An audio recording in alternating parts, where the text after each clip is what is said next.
आज गौरव दादा आला त्याच्या मामाच्या गावाला आणि मी त्याचा आत्या भाऊ. आज त्याला मी आमच्या गावातला गणेशगड दाखवणार आहे. तर चला गो ऑन.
आपला गणेशगड बघू शकता. गणेशगडावरती एक सुंदरसं आपल्या गणपती बाप्पाचं मंदिर आहे. गणपती बाप्पाची मी तुम्हाला एक कथा सांगतो. पांडवकालीन हा गणपती आहे. जेव्हा इंद्रप्रस्थावर जेव्हा दुर्योधनांनी आणि त्यांनी आग लावलेली, सर्व कौरवांनी तेव्हा आग लावलेली. त्याच्यानंतर पांडव जेव्हा वनवासाला नव्हते गेले, ते लपायला गेलेले आणि तेव्हा लपता लपता ते ह्या रुगण गावात आलेले आणि इथं ह्या गडावरती राहिलेले आणि तेव्हा त्यांनी हा गणपती स्थापित केला. इथं आपल्या काही स्थानिकच्या गावकऱ्यांनी इथे एक शिवलिंग बसवलेले आहे त्या ठिकाणी आणि एक नंदीही बसवलेला आहे आणि एक सुंदर असं मंदिर आपल्या गावकऱ्यांनी इथं उभं केलं आहे, स्थानिकच्या गावकरी जे आहेत. आणि एक आहे इथं मेन की हे जे हा जो गड आहे गणेशगड, इथे 4-5 गावांचा हा एक सेंटर आहे आणि त्याच निधीने आपलं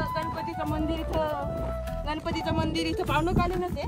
तर इथं महादेवाचे शिवलिंग व आपल्या असं सुंदर अशा नंदीची स्थापना केलेली आहे.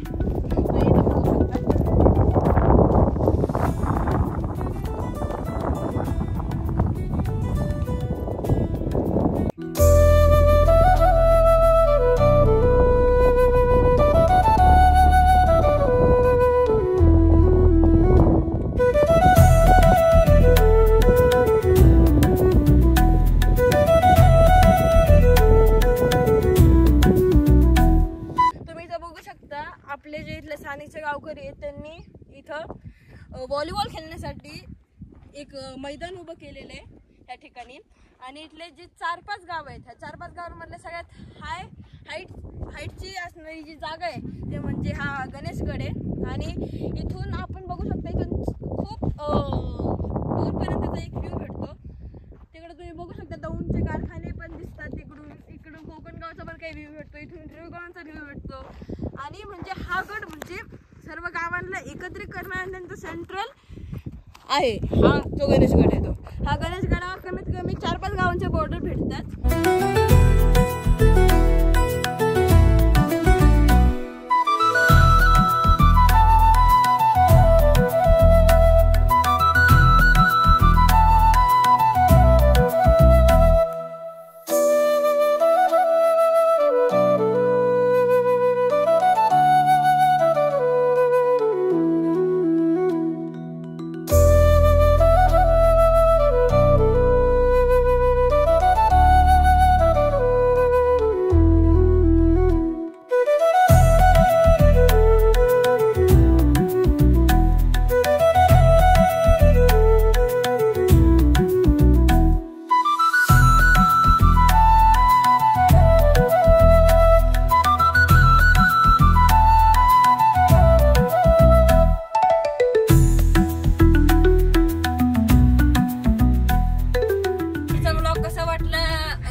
मध्ये सांगा आणि आपल्या गौरव दादाच्या चॅनलला लाईक करा, सबस्क्राईब करा, शेअर करा आणि भरभरून सपोर्ट करा. धन्यवाद. जय हिंद, जय महाराष्ट्र.